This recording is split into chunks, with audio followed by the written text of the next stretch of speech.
Yawe bana balingi koyoka mongongo na yo.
Kimbangizi moye.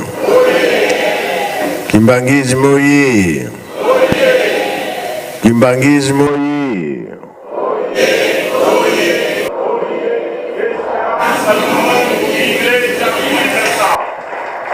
Kamba oye. Kamba oye. Kamba oye.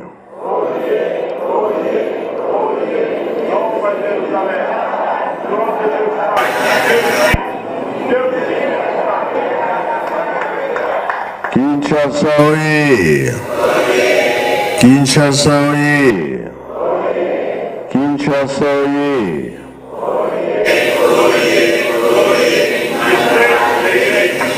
Eunui. Embazie. Bilomo yakule.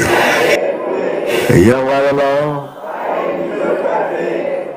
Eserobe eserote. Kiese voga kiese kwe. Tsai voga tsai kwe. Na kombo ya tata mwana pe tata Molimo Santo. Tolandi matei na biso. To bomba, to sale la pom koroana to bika.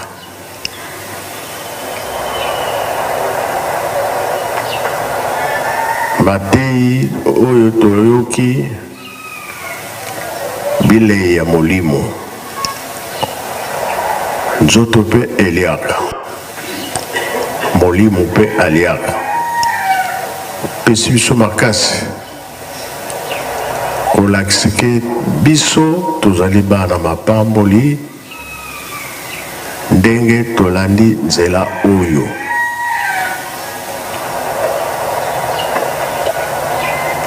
Bamindele batonaka tata Simon Kimbangu.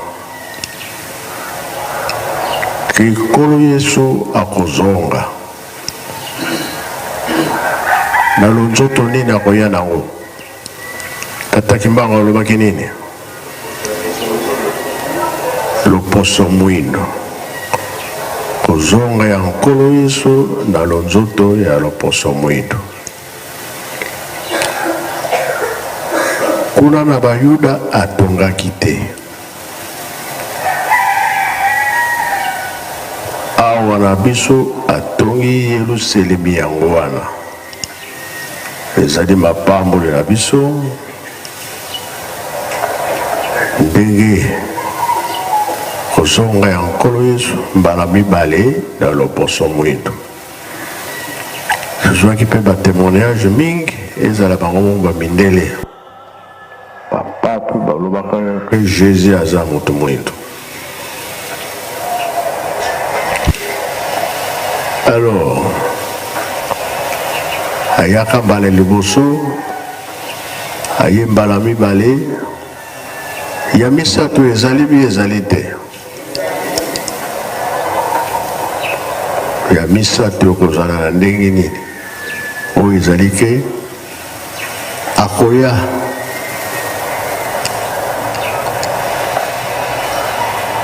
kosambisa bato wana nde kozala makasi, wana nde kozala mpe ya suka. Mokili kosamba me eza mokili te, ezali banani biso bato nde tokosamba. Yango nalobi matei na biso tolandi yango mpona kolakisa ete bonzoto ezala moke.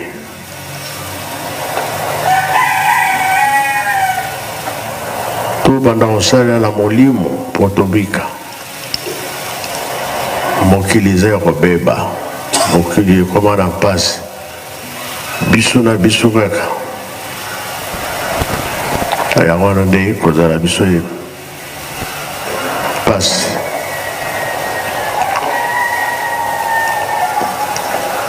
Mpona bongo changement eko ezala. Soki papa azalaki koloba ntubela mpo Nzambe alimbisa yo, eske ata masumu ekomi rouge makasi akolimbisa mpe akolimbisa te? Akolimbisa. Eza mpe na Bible ke akolimbisa.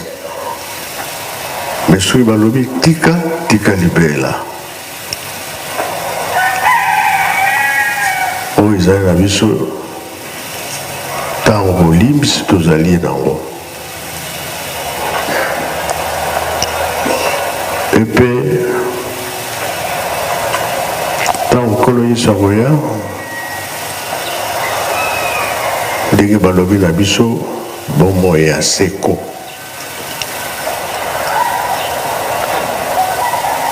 Elakisi ke meme okufi soki osalelaki Nzambe na bosolo, liwa ezali ya kati na yo te, seko ezali.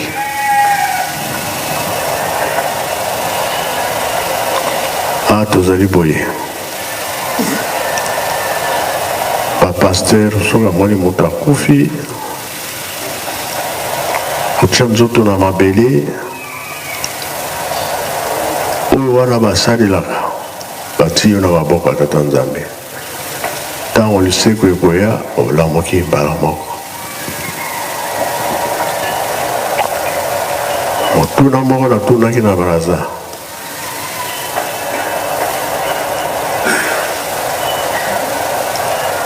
oyo esalaki pasi na bato.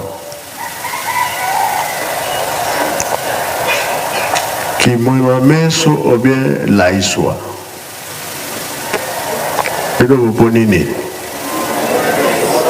Kimwema meso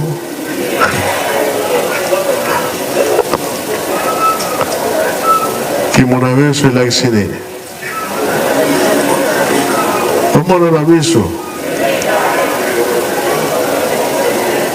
soki Nzambe alakisi position na yo nyonso ndenge ozalaka, ondimi na yo mpe ondimi te, okondima kaka.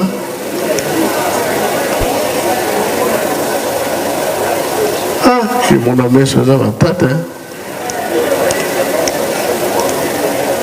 Limbisa Yawe Kinshasa ye Nzambe batindaka ye te ndenge bobongisa na bilaka na bino po ete komona kimona meso ese toza ya kobongama mabaku mikolo nyonso. Sikoyo ozokufa na miso ese kosepela malamu kutu ndaiswa po biso nyonso tokufi elongo boyo bakosekwa basekwi na bango. Kimangismo ye ndaiswa nde yango wana biso nyonso tokufi mbala moko 3 jours boya malamu nde basekwi batelemi bakontinue mokili. Kimona meso tango gere yaka pase yaka yo botelema yeba kososola malamu avant koloba. Yawe yozali Nzambe oyo bobongisa na bilaka na bino yango nde kosalema po bango bazokanisa kimona meso wana nde kolia komela nzoka nde eza na dimension mosusu spirituelle. Merci kimona meso bizaleli ya moto nyonso ekoyebana. Ça va. Olobi nde sikoyo tata yango tolobi ke Nzambe batindaka ye te oyo bobongisa na bilaka na bino bokokisa yango. Nazomona mingi poison eza korega mikolo. Oui, yango wana